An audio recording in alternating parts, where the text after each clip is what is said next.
Bismillahirrahmanirrahim. Innal hamdalillah nahmaduhu wa nasta'inuhu wa nastaghfiruh wa na'udzu billahi min shururi anfusina wa min sayyiati a'malina. May yahdihillahu fala mudilla lahu wa may yudlil fala hadiya lahu. Wa asyhadu an la ilaha illallah wahdahu la syarika lahu wa asyhadu anna Muhammadan 'abduhu wa rasuluh. Ya ayyuhalladzina amanu taqullaha haqqa tuqatih wa la tamutunna illa wa antum muslimun. Ya ayyuhan nasu taqu rabbakumul ladzi khalaqakum min nafsin wahidah wa khalaqa minha zawjaha wa bassa minhuma rijalan katsiran wa nisaa'a wattaqullaha alladzi tasaaluna bihi wal arham innallaha kana 'alaikum raqiba. Ya ayyuhalladzina amanu taqullaha wa qulu qawlan sadida yuslih lakum a'malakum wa yaghfir lakum dhunubakum wa may yuti'illaha wa rasulahu faqad faza fawzan 'azima. Amma ba'd, fa inna asdaqal hadithi kitabullah wa khairal hadi hadi Muhammadin sallallahu alaihi wa ala alihi wasallam wa syarrul umuri muhdatsatuha wa kullu muhdatsatin bid'ah wa kullu bid'atin dhalalah wa kullu dhalalatin finnar. Alhamdulillah yang sekalian yang dimuliakan oleh Allah Subhanahu wa taala, senantiasa kita memuji dan bersyukur kepada Allah Subhanahu wa taala atas nikmat hidayah, atas nikmat taufik yang telah dikaruniakan kepada kita sehingga kita bisa beragama Islam, agama yang paling diridhai oleh Allah Subhanahu wa taala. Salah satunya agama yang diridhai oleh Allah Subhanahu wa taala, dan kita juga beragama di atas bimbingan, tuntunan, arahan daripada Rasulnya, yaitu Nabi Muhammad sallallahu alaihi wa alihi wasallam. Jemaah sekalian yang dimuliakan oleh Allah Subhanahu wa taala, khairun nas anfa'uhum linnas, kata Rasulullah sallallahu alaihi wa alihi wasallam, sebaik-baik manusia adalah yang paling bermanfaat kepada manusia yang lain. Dan Rasulullah sallallahu alaihi wa alihi wasallam telah mencontohkan itu. Beliau adalah manusia yang paling berjasa, yang paling banyak memberikan manfaat kepada umat manusia. Rasulullah adalah Rasulullah Subhanahu wa taala untuk mengajak manusia keluar dari kegelapan menuju kepada cahaya Allah Subhanahu wa taala.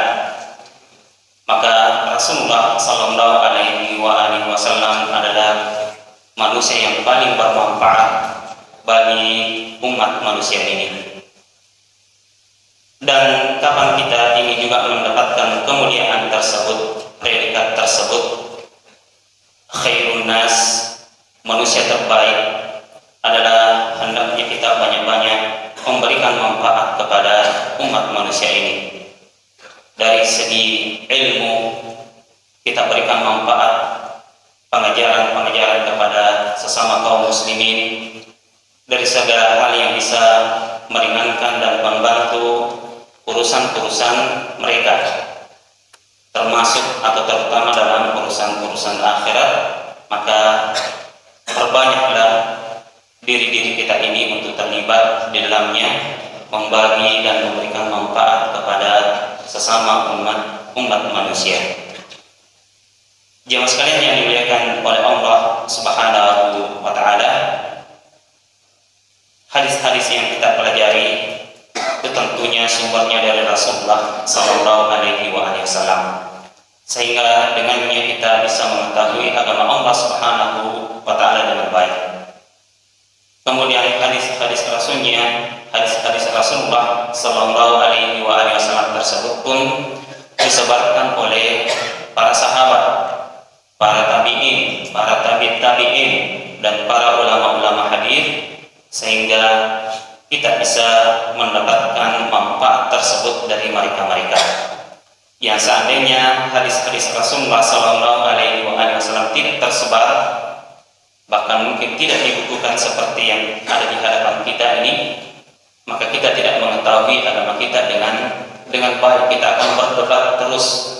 Mungkin kita mengenal agama Islam dari Al-Quran saja, tapi untuk penjabaran isi daripada Al-Quran tersebut, untuk mengenal agama kita dengan baik, maka kita akan mungkin ribut dan akan berdebat daripada hal-hal yang berkaitan dengan agama yang mulia ini. Maka dengan adanya hadis-hadis Rasulullah SAW yang para ulama kita dengan gigihnya, dengan upayanya untuk mencari hadis-hadis tersebut langsung daripada murid-murid Rasulullah Sallallahu Alaihi Wasallam sepaninggalnya, kemudian begitupun para tabi'in mencari, berusaha melakukan safar, perjalanan, rihlah untuk mencari murid-muridnya para sahabat, muridnya Rasulullah Sallallahu Alaihi Wasallam, yaitu para tabi'in.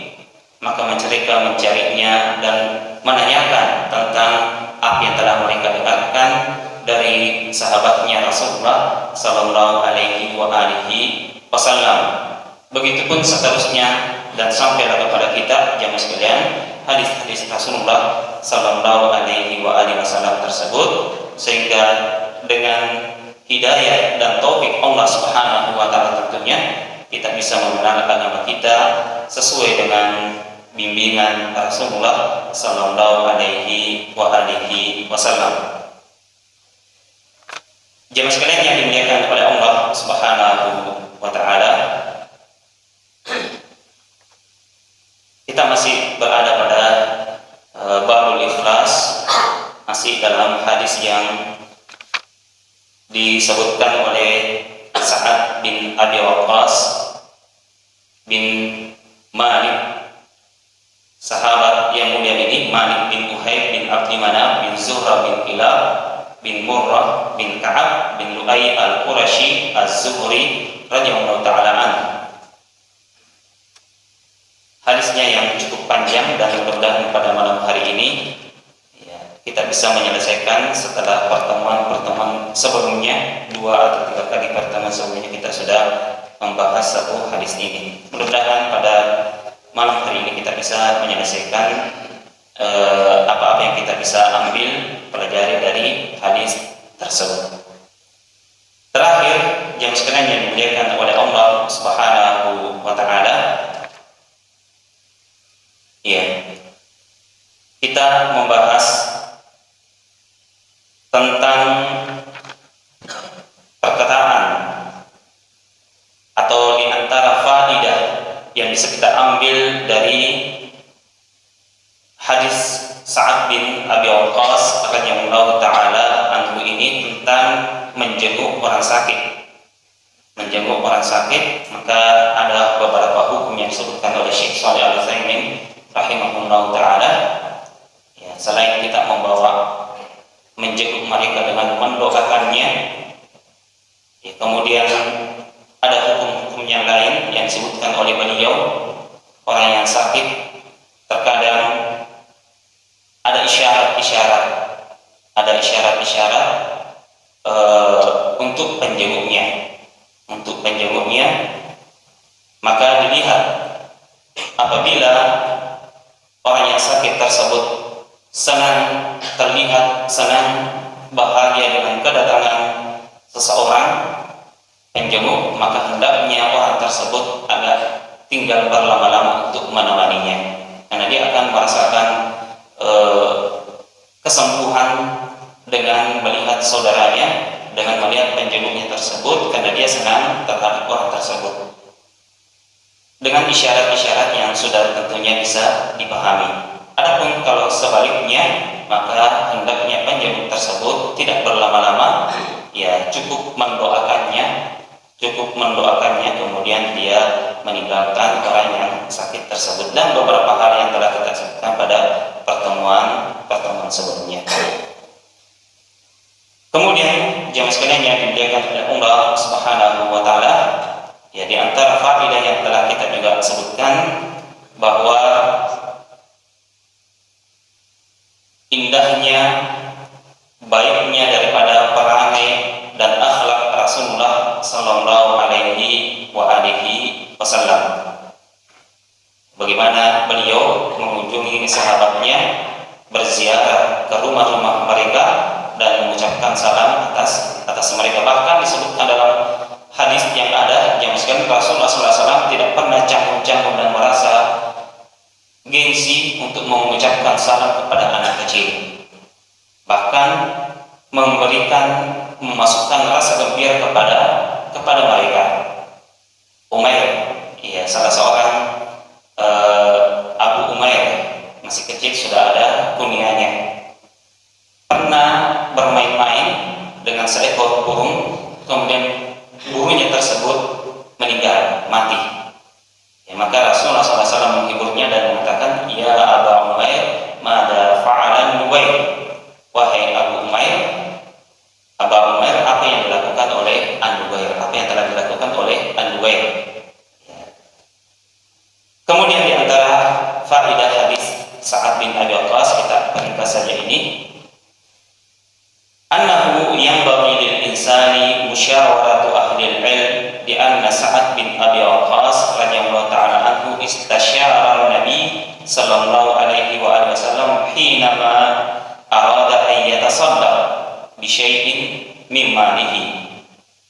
Ya, hendaknya seseorang itu istasyara, meminta pendapat kepada ahlul ilm, sebagaimana yang telah ditunjukkan oleh Sa'ad bin Abi Waqqas radhiyallahu ta'ala anhu, meminta pendapat istisyarah kepada Nabi kita Muhammad sallallahu alaihi wasallam tentang hartanya. Inni dzu malin katsir, ya Rasulullah, saya ini pemilik harta yang cukup banyak dan tidak ada yang mewarisinya kecuali seorang anak perempuan.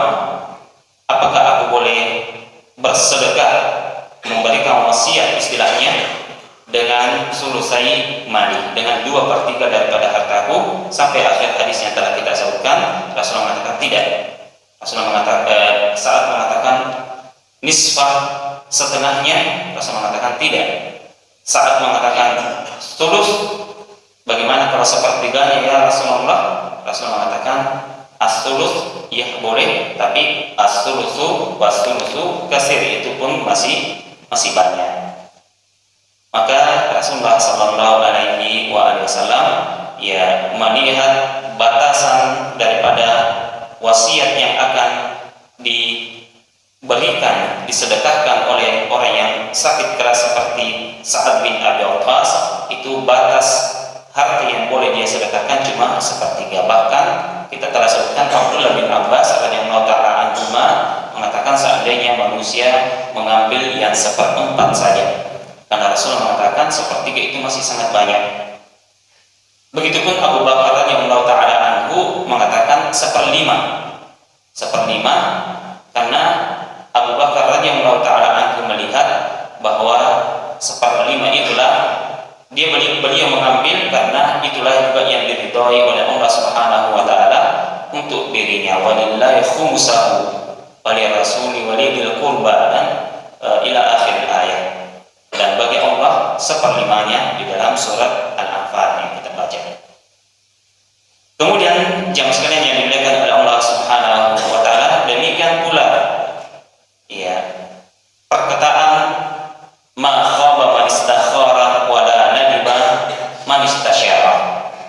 Tidak ada penyesalan, tidak ada kerugian bagi orang yang istikharah kepada Allah Subhanahu wa taala untuk mengambil keputusan, dan tidak ada penyesalan bagi orang yang bermusyawarah, meminta pendapat kepada rekannya.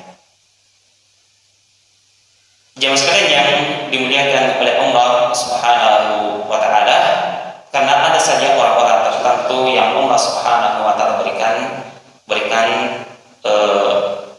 kejernihan dalam mengambil sikap di dalam berpikir. Seperti yang telah kita contohkan terakhir sekali pertemuan kita sebelumnya, ketika Rasulullah SAW membuka kota Makkah, artinya membersihkan Makkah daripada kesyirikan yang kita kenal dengan Fathu Makkah, yang berhala-berhala dimusnahkan oleh Rasulullah SAW di sekitar Ka'bah dan di tempat-tempat yang lain.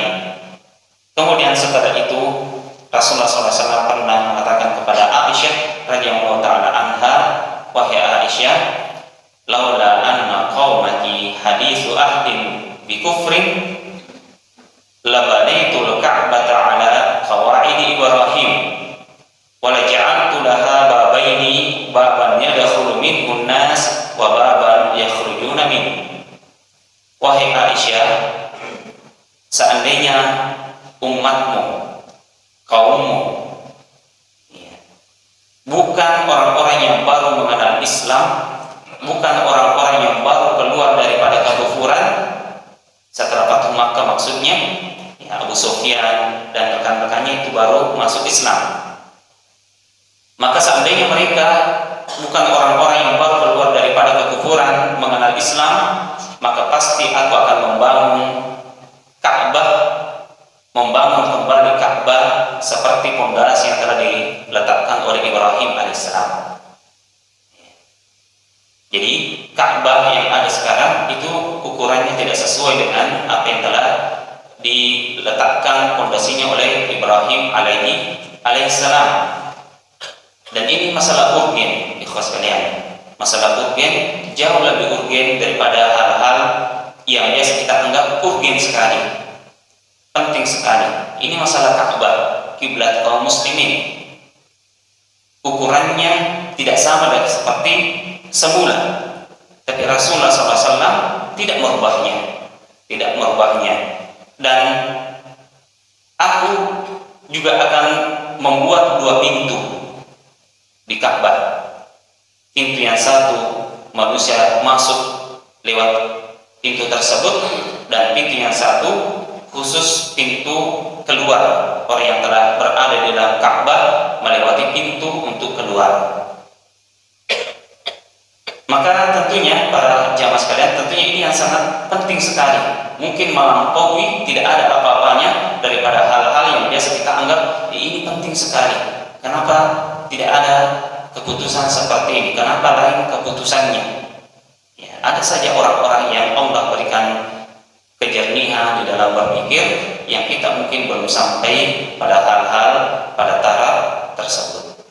Ya, kata ini saja hadis yang kita sebutkan tadi, masalah Ka'bah yang tidak sesuai dengan pondasi yang telah diletakkan, yang dibangun oleh Ibrahim dan anaknya Ismail alaihi wassalam. Rasulullah tidak merubahnya, dan sampai sekarang di zaman pemerintahan Abu Bakar, di zaman pemerintahan Umar, Utsman, Ali, Muawiyah dan orang-orang soleh setelahnya, itu Ka'bah tetap seperti sedia kala, dan belum berubah. Dan tentunya mereka adalah orang-orang yang jauh lebih paham daripada kita. Kita juga telah mencontohkan tentang Utsman bin Affan radhiyallahu taala anhu yang melakukan sholat ya di Mina. Itu sholatnya 4-4, tidak dikasar. Duhur, asar tetap 4-4. Padahal Abdullah bin Mas'ud radhiyallahu taala anhu, ulamanya para sahabat, itu telah mengajarkan kepada murid-muridnya, bahwa sholat di tempat tersebut itu 2 rakaat dikasar. Tapi sewaktu Utsman yang menjadi khalifah dan dia memimpin ibadah haji pada waktu itu, melaksanakan sholat di tempat tersebut 4 rakaat. Murid-murid Abdullah bin Mas'ud mengatakan kepada gurunya, kenapa demikian? Apakah khalifah tidak mengetahui hukum tersebut, dan seterusnya. Kenapa Anda tidak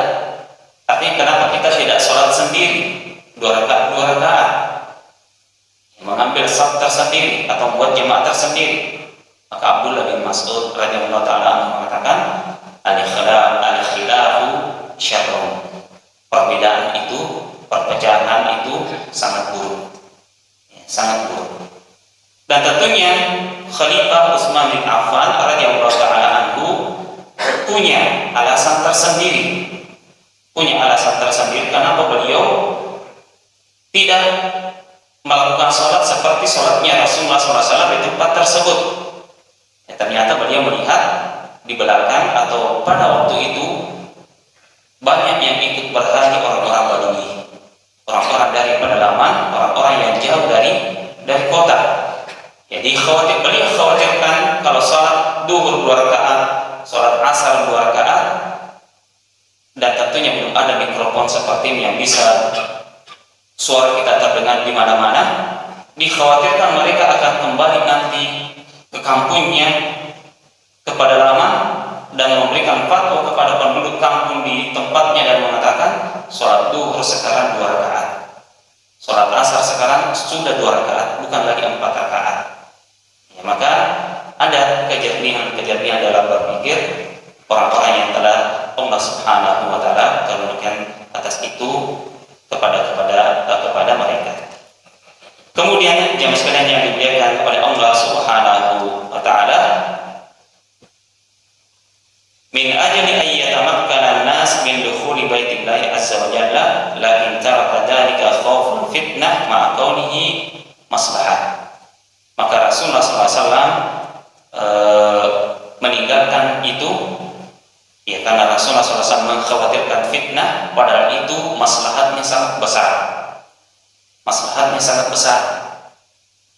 Ketika Ka'bah dikembalikan ke posisinya, ke pondasi, di atas pondasi yang telah dibangun oleh Ibrahim alaihissalam sesuai dengan ukurannya, dan pintunya menjadi 2, maslahatnya sangat besar. Tapi ingat, ikhwan sekalian, darul mafasid muqaddam ala jalbil masalih.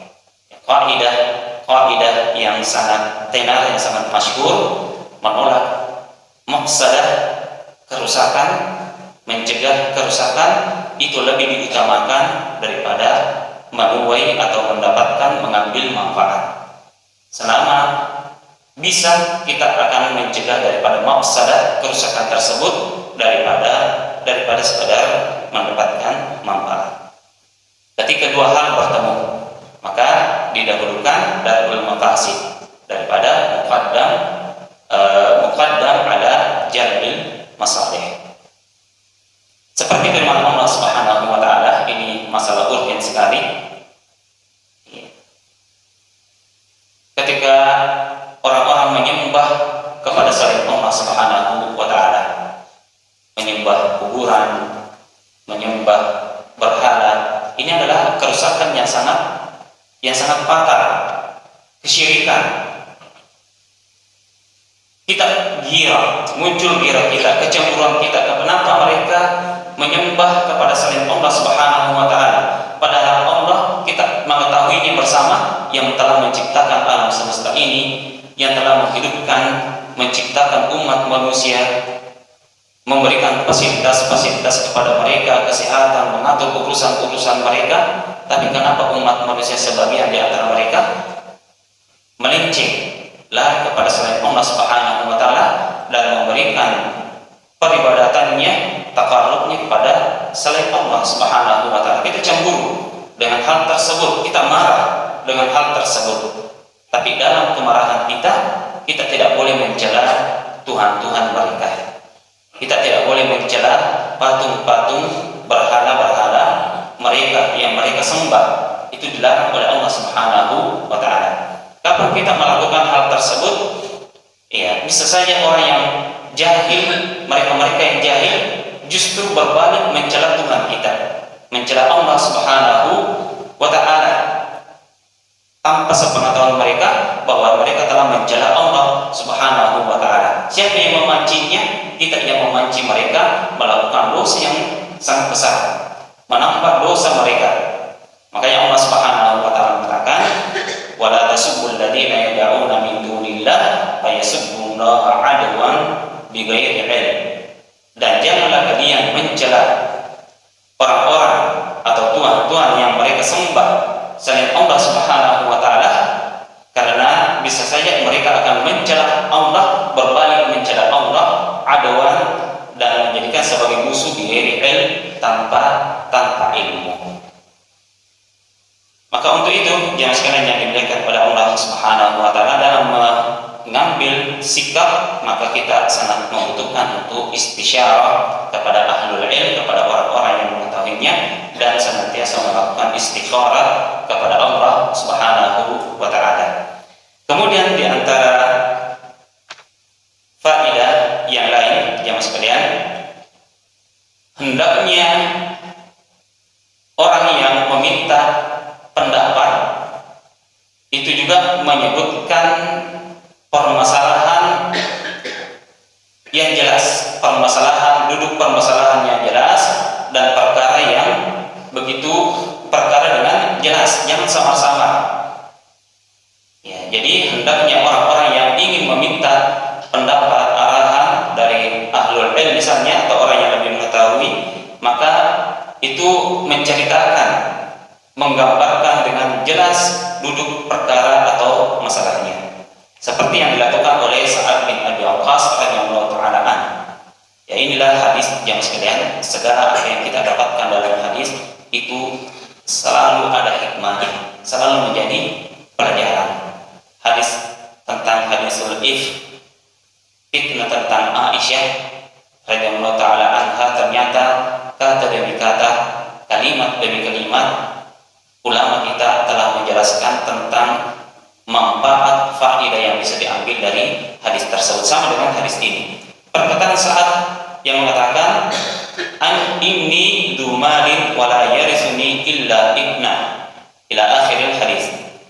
Aku ini adalah pemilik harta dan tidak ada yang mewarisi harta kecuali anak perempuan, satu anak perempuan. Maka beliau meminta pendapat dari Rasulullah SAW bagaimana kalau dia menyedekahkan 2/3 saja hartanya. Maka Rasulullah mengatakan tidak. 1/2 Rasulullah mengatakan tidak. 1/3 Rasulullah SAW tidak mengatakan tidak, tapi mengatakan 1/3. Tapi 1/3 itu masih sangat banyak. Maka ini faedah yang perlu untuk diambil juga para ikhwah sekalian, jemaah sekalian, adalah hendaknya kita menjelaskan duduk masalah dengan sejelas-jelasnya kepada orang yang kita tempati untuk meminta pendapat. Tidak sama-sama, tidak ke sana kemari, tapi dijelaskan duduk masalahnya. Kemudian jemaah sekalian yang dimuliakan oleh Allah Subhanahu wa taala, ya, di antara faedah dari hadis Sa'ad bin Abi Waqqas juga yang telah kita sebutkan tapi tidak mengapa kita ulangi, bahwa annahu la yajuzu lil marid maradan, bahwa tidak boleh bagi orang yang sakit, yang mengalami kondisi sakit yang mengkhawatirkan, itu memberikan hartanya lebih banyak daripada 1/3. Lebih banyak daripada 1/3, kecuali illa idza ajazahul warasa, kecuali ahli warisnya itu menyetujuinya. Maka tidak mengapa kalau ahli warisnya misalnya menyetujui hal tersebut, maka boleh saja pemilik harta tersebut memberikan wasiat dengan lebih daripada 1/3. 1/4 Abdullah bin Abbas menyebutkan itu, 1/5 Abu Bakar As-Siddiq radhiyallahu ta'ala anhuma menyebutkan demikian. Kemudian di antara faedah juga para jemaah sekalian, annahu la yajuzu lil insani idza kana maridan maradan yukhsha minhu al-maut ay yatabarra bi aktsari min as-sulus min malihi. Ini berulang tapi tidak mengapa, bahwa tidak boleh bagi orang yang sakit, yang telah dikhawatirkan penyakitnya itu memberikan hartanya lebih daripada 1/3. Kalau dia melihat daripada ahli warisnya itu bukan orang yang berada. Bahkan dalam faedah hadis yang lain, apabila memang orang yang sedang sakit tersebut bukan orang yang memiliki harta yang banyak, begitu ahli warisnya juga bukan pemilik harta, maka dia tidak disarankan untuk mewasiatkan daripada hartanya. Fal afdal alla yusi bi syai'. Kata Syekh Shalih Al-Utsaimin rahimahullah taala, lebih afdal dia tidak mewasiatkan sedikit pun, la qalilin wala katsir. Tidak sedikit, tidak juga banyak. Sebagaimana sabda Rasulullah SAW, innaka intadar warasataka agniya khairum min antadarhum ala. Engkau meninggalkan ahli warismu dalam keadaan kaya itu jauh lebih baik daripada engkau meninggalkan mereka menjadi peminta-minta. Kemudian di antara faedah hadis juga yang sebenarnya dimuliakan oleh Allah Subhanahu wa taala,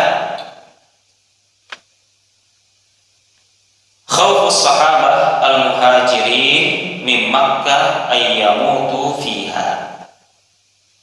Kekhawatiran para sahabat radhiyallahu taala anhum, sahabat-sahabat yang hijrah yang dengan sahabat muhajirin dari Makkah ke Madinah untuk meninggal di Madinah. Untuk meninggal di Makkah. Khawatirnya para sahabat radhiyallahu taala anhum yang dikenal dengan sahabat-sahabat muhajirin untuk meninggal di Makkah. Karena Sa'ad bin Abi Waqqas radhiyallahu taala anhu itu termasuk sahabat muhajirin yang ikut bersama Rasulullah SAW hijrah dari Makkah ke Madinah. Makanya beliau mengatakan radhiyallahu taala anhu mengatakan, "Ukhallafu ba'da ashabi," apakah aku akan meninggalkan atau akan ditinggalkan oleh sahabatku? Tinggalkan setelah ini artinya apakah aku akan meninggal di Makkah? Ini sangat khawatir. Tapi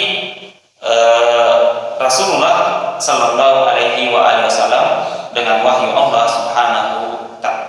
Subhanahu wa taala telah mengetahui hal dengan wahyu dari Allah Subhanahu wa taala mengatakan bahwa tidak. Nanti kita akan teruskan hadisnya.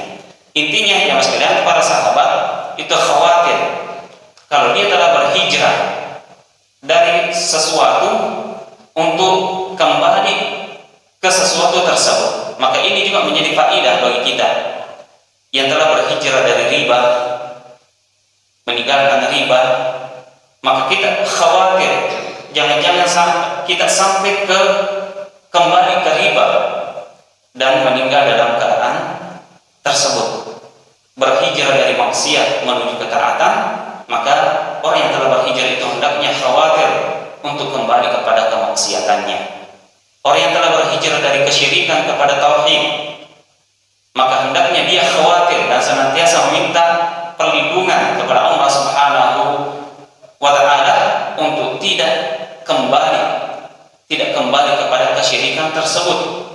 Orang yang telah berhijrah daripada bid'ah kepada sunnah, maka hendaknya meminta perlindungan kepada Allah Subhanahu wa taala supaya tidak kembali lagi kepada bid'ah tersebut. Maka seperti inilah hukum yang sekalian, Makkah adalah tempat yang sangat mulia. Tempat yang sangat mulia di permukaan bumi ini. Tapi para sahabat yang telah hijrah sampai kepada Rasulullah SAW sendiri itu tidak mau lagi kembali ke Makkah untuk bermukim di situ, apalagi meninggal di situ. Padahal ini Makkah adalah tempat yang sangat mulia, tempat yang paling mulia di permukaan bumi ini.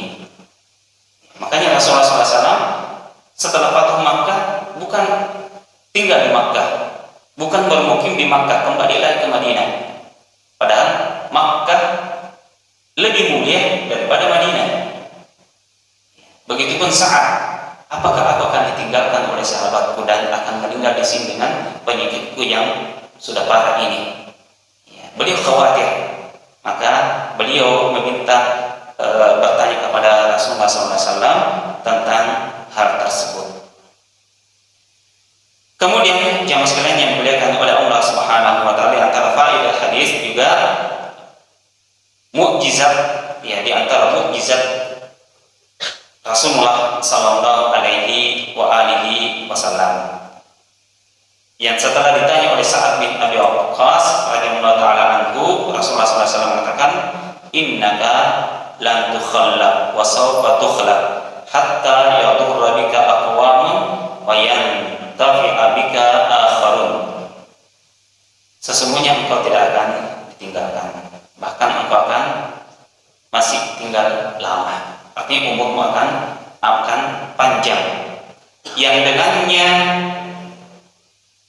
engkau akan bisa memberikan mudarat kepada sebagian kaum, memberikan bahaya kepada sebagian kaum, dan memberikan manfaat kepada yang lain. Dan betul jamaah sekalian, para ikhwah sekalian yang dimuliakan oleh Allah Subhanahu wa taala, Sa'ad bin Abi Waqqas radhiyallahu taala anhu berumur panjang. Bahkan telah kita sebutkan ya ada 29 anaknya setelah itu. Ya, setelah kesembuhannya. Ya.